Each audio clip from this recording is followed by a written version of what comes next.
Ligados e integrados. Oferecimento Seara. Surpreenda-se com Seara. Ouro Fino. Saúde animal. Bom dia, obrigada por nos receber aí no seu espaço. Vamos começar a semana da melhor forma, informados sobre os setores de aves e suínos para tomar as melhores decisões. No programa de hoje, você vai acompanhar. Segunda-feira é dia de falar sobre o mercado tanto da avicultura quanto da suinocultura. Como fechamos o mês de abril e quais as perspectivas para este mês e os próximos.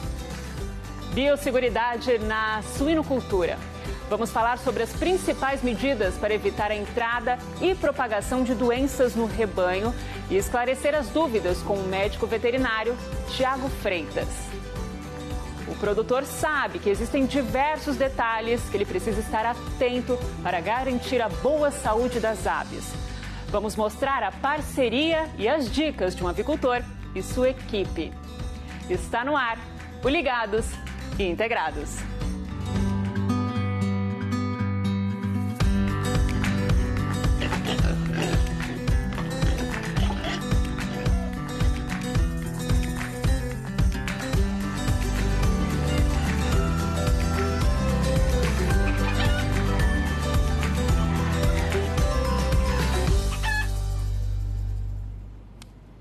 Segundo a Associação dos Criadores de Suínos de Mato Grosso, a última semana do mês de abril apresentou queda de 3,50% no comparativo da semana da cotação do suíno e fechou em R$ 5,51 o quilo.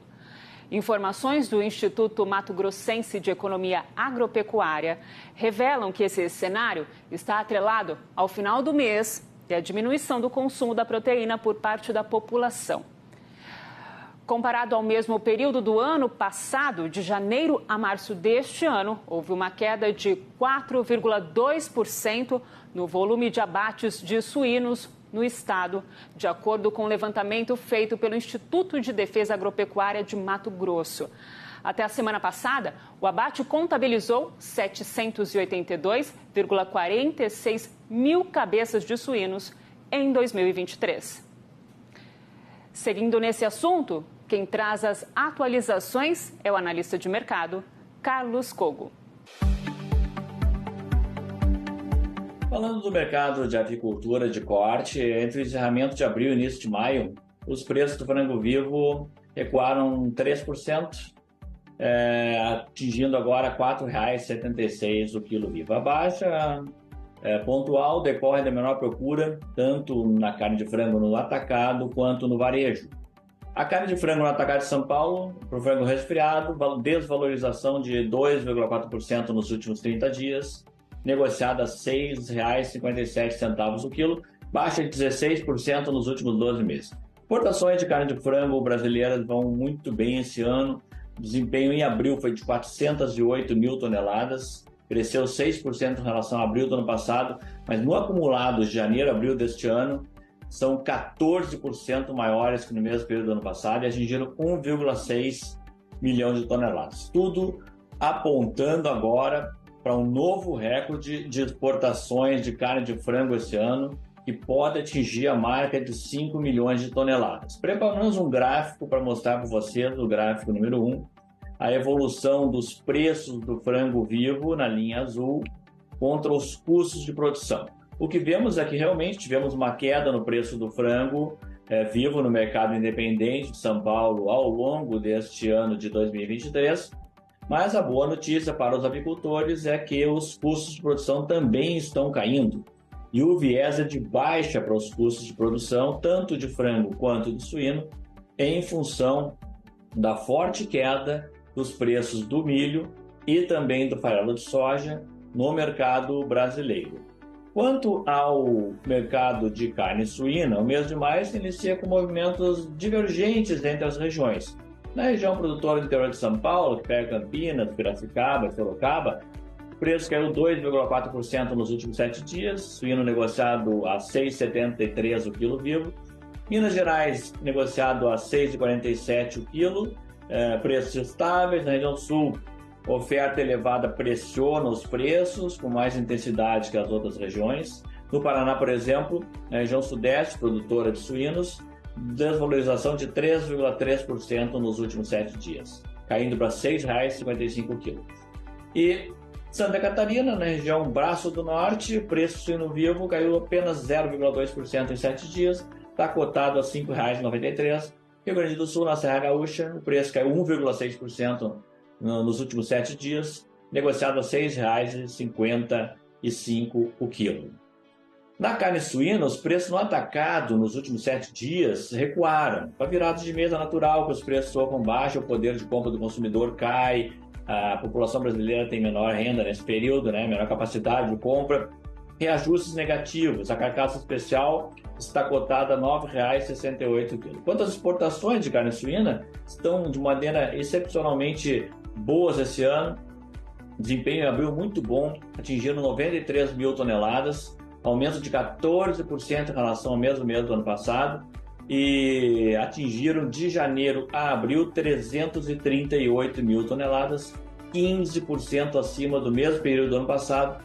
Esse cenário também aponta para um recorde na exportação brasileira de carne suína em 2023. Preparamos também o gráfico número 2 em relação à comparação do suíno vivo, preço ao produtor na linha azul, contra o custo de produção na linha vermelha.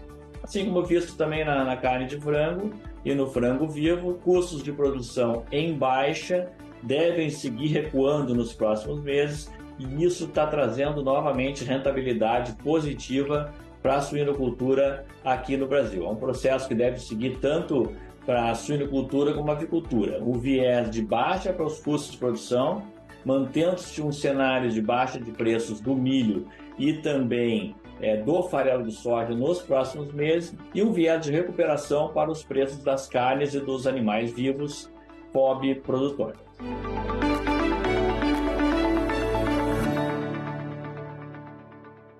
Carlos, muito obrigada pelas informações. Tem aviso importante para os médicos veterinários.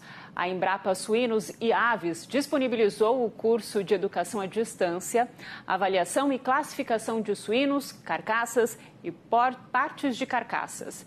Vocês que pretendem se qualificar para assumir responsabilidades de avaliação e classificação de suínos na inspeção com base em risco, podem se inscrever para a segunda turma de 2023 até o dia 26 de maio.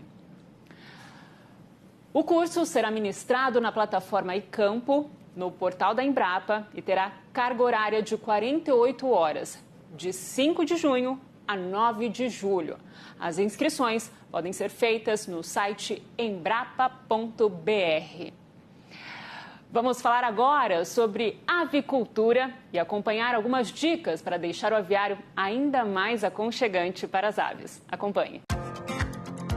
Em um aviário, o avicultor deve prestar atenção em diversos detalhes, como a temperatura e a umidade para a recepção dos pintinhos.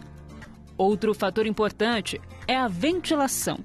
Quem opta pela fechada, além de garantir a boa saúde das aves, pode sentir a diferença até mesmo no bolso.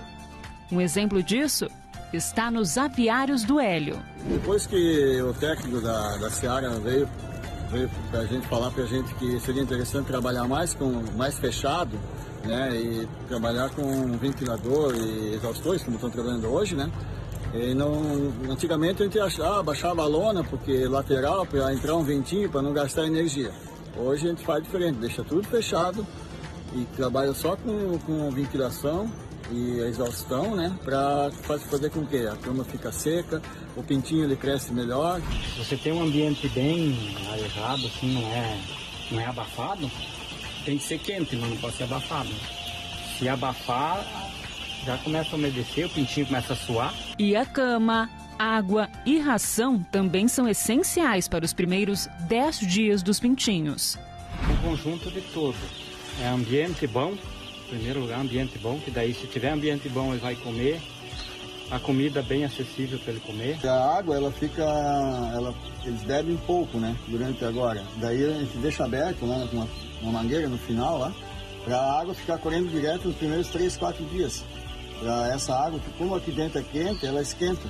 Isso aí a água não é boa, a água quente para eles, a água morna fica, né? Então ela sempre está correndo água, né? As camas das granjas ali são rotativas. A rotativa, ela, depois que tira a lona, mexe ela umas 3 vezes, daí deixa lá parada secando, né? Uhum. E aí agora é a ventilação que mantém a cama seca, né? João cuida de granjas há 19 anos, 15 deles trabalhando para o Hélio. Dá para dizer que tem uma boa experiência de campo, né, João? Eu digo que a gente tem que conversar com os bichinhos, senão nunca entende eles direito, né? Então não é fácil de tu chegar e dizer, não, eu sei tudo. Ainda às vezes a gente se aperta. Um lote não é igual ao outro, né? A gente se aperta às vezes. Nem todo lote é igual, né? Apesar do bom ambiente, João gosta de dar uma passeada entre os pintinhos, de 2 em 2 horas, para criar um hábito nesses 10 primeiros dias. A gente gosta de dar uma olhada para ver como é que tá, se ele tá bem, se ele tá espertinho, né? Quem cuida de aviários sabe que precisa cuidar com atenção. Mas com o trabalho em conjunto entre extensionista e avicultores, o sucesso do lote é garantido. E os planos do Hélio não param por aí. Logo vai construir mais 2 aviários totalmente modernos, com capacidade para alojar 40 mil aves cada. A gente vê que o pessoal precisa comer, precisa de alimento, né? E a Seara também veio com umas propostas para a gente, né? Incentivo. A gente tem que investir também, não ficar parado só no mesmo lugar, né? Onde tá, né?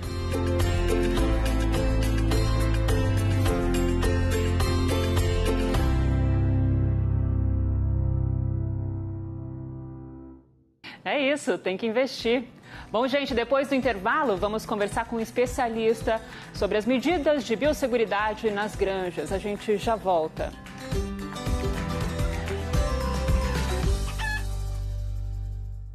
Só o Canal Rural tem uma programação voltada especialmente para o mundo equestre. Só aqui você tem conteúdo sobre todas as raças equinas do país. Transmissões de exposições, provas ao vivo, leilões, programas especiais e documentários que você não encontra em nenhum outro lugar. Tudo para você acompanhar de pertinho a sua raça favorita. O mundo do cavalo é aqui, no Canal Rural. Acompanhe todos os dias em nossa programação as principais cotações em meteorologia, informações para o produtor e expectativa para as próximas safras. Pecuária no Brasil e no mundo. Um giro com oportunidades e dados da pecuária, análises de mercado, técnicas de manejo, logística, suinocultura e avicultura. Principais informações para quem produz. Produzir mais e melhor. Sustentabilidade, mostrando tudo que o produtor precisa saber para enfrentar os desafios da pecuária do futuro. Jornalismo em tempo real, especialistas, dados, estatísticas, feiras e eventos. Tudo o que acontece no agro você vê aqui no Canal Rural. Agora todo o conteúdo do Canal Rural está na palma da sua mão. É isso mesmo! Você pode acessar em qualquer lugar e onde estiver e ter acesso ao melhor conteúdo do agronegócio. Quer ficar por dentro de dicas, ações de sustentabilidade, conteúdos especiais de todos os programas, feiras e eventos? É simples! Inscreva-se em nosso canal e ative o sininho. Assim você será avisado de todo o conteúdo inédito do mundo agro. Ah, e não se esqueça de compartilhar com os amigos. Agora solta o play! Curiosidade do agro. No Brasil há mais bois do que gente? Sim, é verdade. O IBGE estima que em 2021 a população do país era de 213 milhões de pessoas aproximadamente. Já o rebanho bovino conta com mais de 218 milhões de cabeças. E mais de 1/4 dessa boiada, 25,8%, estão nos estados de Mato Grosso e Goiás. E aí, gostou? Fique ligado, já já tem mais! Esse ano, a Friato Alimentos comemora 28 anos de história. Durante esses anos, contribuímos com a produção de muitas toneladas de alimentos e ficamos felizes por alcançar inúmeras famílias e clientes. Disponibilizamos muitas oportunidades de empregos, cooperamos com o meio ambiente, investimos na qualidade de vida de nossos colaboradores, escrevemos essa grande história com pessoas e estamos construindo um grande legado. Friato Alimentos, uma empresa do Grupo Tomazini. Estamos de volta e segunda-feira também é dia de entrar no universo dos suínos e esclarecer dúvidas. Vamos falar sobre os rigorosos critérios de biosseguridade no quadro Suinocultura é Tecnologia.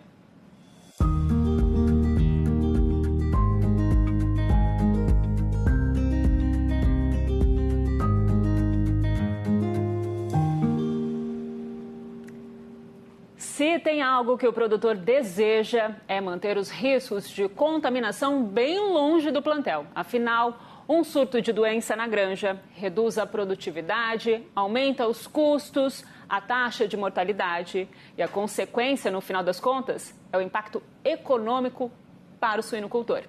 Por isso é tão importante reforçar e investir em biosseguridade. Chamamos o médico veterinário Tiago Freitas para nos atualizar e dar dicas sobre o assunto. Bom dia, Tiago. Seja bem-vindo ao nosso programa. Bom dia, Daniela. Estendo aí meu bom dia aos produtores e a todos que estão nos assistindo.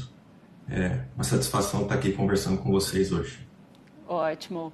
Bom, Tiago, o Brasil é reconhecido pela sanidade na suinocultura e é livre de uma das principais doenças do setor, a peste suína africana. Para manter esse status sanitário, qual a importância de manter o isolamento na granja? Pois é, Daniela, como você comentou aí, a gente tem realmente um grande diferencial aqui no Brasil, né? Se a gente se compara com os principais produtores de carne suína no mundo, não só pela peste suína africana, posso citar aqui outros exemplos, a PIRS e a PED, por exemplo, são doenças virais que causam bastante prejuízos aí para os países onde ela é positiva, né, onde ela causa doença. A gente continua livre também dessas doenças aí, graças a um trabalho excelente aí das empresas de genética e do Ministério da Agricultura na importação de animais. Mas não só por isso, né, a gente precisa manter o isolamento da granja. A gente tem que pensar aí também no campo que nós temos doenças que já circulam no Brasil e que são importantes aí, a gente consegue manter ela fora da porteira, né? Aí no campo. Por exemplo, Mycoplasma e APP, Actinobacillus pleuropneumoniae. A gente consegue manter essas duas doenças fora da barreira, né? Fora da propriedade, desde que a gente receba animais livres dessas doenças e que a gente tenha aí alguns pontos de biosseguridade, né? Um programa de biosseguridade para manutenção desse status. Bom que você... E o isolamento da granja é um desses pontos aí que é bastante importante. Bom que você falou sobre isso, eu quero aproveitar e te perguntar sobre a chegada de novos suínos, né, dentro da granja. É um dos fatores que pode contribuir com a disseminação de patógenos no rebanho? Não é só um fator que pode contribuir, né, Daniela, como o principal fator, né, de contribuição de disseminação aí de doenças nos rebanhos. Né? Então, nós temos aí, por exemplo, eu posso citar 3 pontos aqui de mitigação, o que pode ser feito, né, para que essas doenças não ingressem nas nossas granjas. Perfeito. O primeiro ponto é conhecer o estado sanitário da origem do animal que a gente está recebendo. Né? Quanto mais alto o estado sanitário dessa origem, melhor é para esse animal se adaptar dentro da granja e menor é o risco de contaminação dos animais que já estão ali dentro. Né? Porque esse animal com alto estado sanitário, ele não está trazendo nenhum agente novo, né? Nenhum agente diferente. Um outro ponto importante que a gente precisa pensar é no sêmen. Né? O sêmen também que ingressa nas granjas aí para fazer as coberturas das nossas matrizes, né? Esse sêmen precisa vir de centrais de disseminação de genes, né? De CDGs, UDGs, com alto estado sanitário. Por exemplo, hoje no Brasil nós temos centrais de sêmen que inclusive filtram o ar que entra ali dentro e fazem monitorias mensais para garantir o estado sanitário daqueles animais e aumentar a segurança, né, do envio desse produto para o produtor, para que ele não tenha riscos de contaminação. E o último ponto seria a quarentena, né? O risco de contaminação no transporte, ele é baixo, né? Ele não é alto, mas existe, e a quarentena seria um ponto de eliminação desse risco, né? Se eu avaliar os animais nessa quarentena antes de botar eles para dentro da granja, eu elimino esse risco aí de contaminação no transporte. Tá certo. Eu queria que você comentasse com a gente também sobre os insumos que a granja recebe, como a ração dos animais, por exemplo. Que cuidados o produtor deve ter? Pois é, a gente sabe que o risco, né, com a entrada de insumos e de suprimentos na granja, ele é bem menor do que com a entrada de animais. Mas ele existe. E eu vou pedir licença aqui para colocar um termo, né, o termo de evento de risco. Ele é baixo, o risco da entrada de insumo ele é baixo, mas a gente ingressa com insumos na granja quase que todos os dias. Então, um insumo, um evento de risco baixo repetidos várias vezes, ele se torna um risco importante. Então, a gente também precisa ter algumas ações de mitigação. Seguindo o exemplo que você disse aí da ração, né? Vamos colocar aqui 3 exemplos. Colocar os silos, né? Instalar os silos próximo à cerca de delimitação de área suja e limpa, área externa e interna da granja, para que o caminhão consiga abastecer esses silos pela área externa. Se esse caminhão passou em outras granjas e, porventura, trouxe uma contaminação nos pneus, essa contaminação, ele conseguindo abastecer o silo pelo lado de fora, fica fora da granja. Um outro ponto é evitar que esse motorista tenha contato direto com a ração, pelo mesmo motivo, né? Se ele teve contato com animais de outra granja e tem contato com a ração, contamina essa ração, a ração vai diretamente para a boca do animal e a gente pode ter uma contaminação.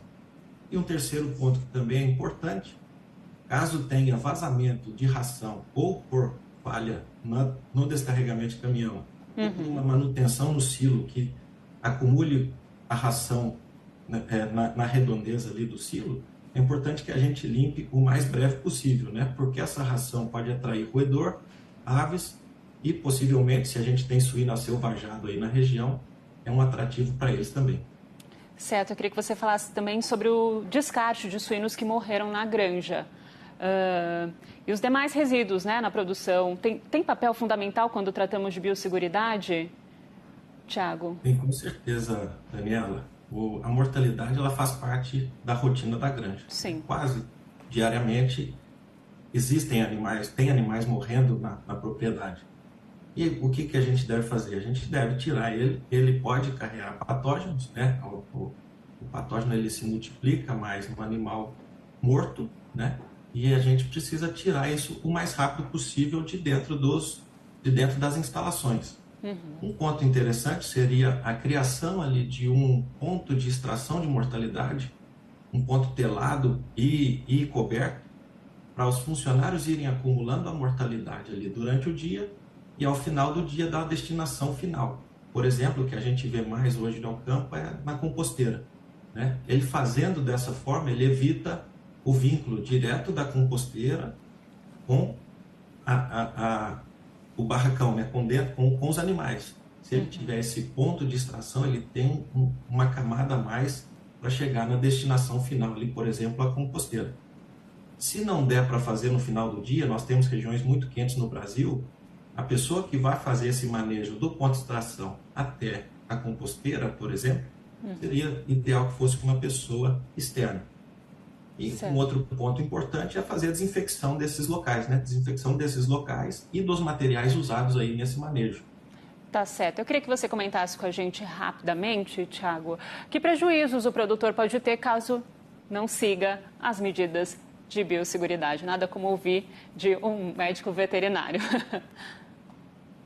Pois é, Daniela, eu vou voltar no termo evento de risco, né? Vamos dar um exemplo aqui hipotético. Uma granja que tenha 10 funcionários. A gente precisa do funcionário dentro da granja todos os dias, né? E por mais tecnificada que seja a granja, nós vamos precisar de pessoas enquanto a gente estiver produzindo suínos.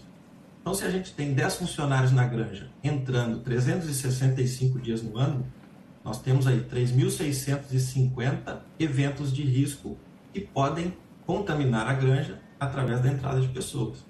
Então, por isso é importante, né? Banho, troca de roupa, troca de calçado, vazio sanitário. E por que isso? Quais são os prejuízos? Você comentou no começo, né? Doenças possivelmente vão aumentar a mortalidade. Então, o produtor vai ter menos animais para entregar, né, para o frigorífico ou para a fase seguinte. Possivelmente reduz o desempenho, então eu tenho menos peso nesses animais. E eu aumento o custo aí com vacina e medicamento. Então, ele dói diretamente no bolso do produtor, né? O prejuízo ele é direto no bolso do produtor, da agroindústria, das cooperativas, de todo mundo que trabalha no setor. Vamos prevenir para evitar prejuízos. Muito obrigada pela sua participação, viu? Eu que agradeço, Daniel. Até uma próxima. Tchau, tchau. E você pode rever as nossas entrevistas e reportagens lá no nosso canal no YouTube, viu? youtube.com/ligadosintegrados. O programa de hoje fica por aqui. Nós temos a semana inteira pela frente. Obrigada pela sua companhia, viu? Eu te espero amanhã às 11h30 da manhã, aqui no Canal Rural. Até lá. Tchau.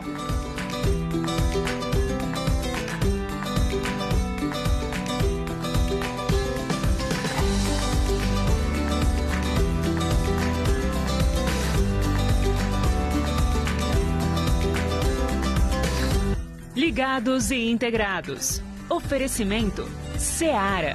Surpreenda-se com Seara. Ouro Fino. Saúde animal.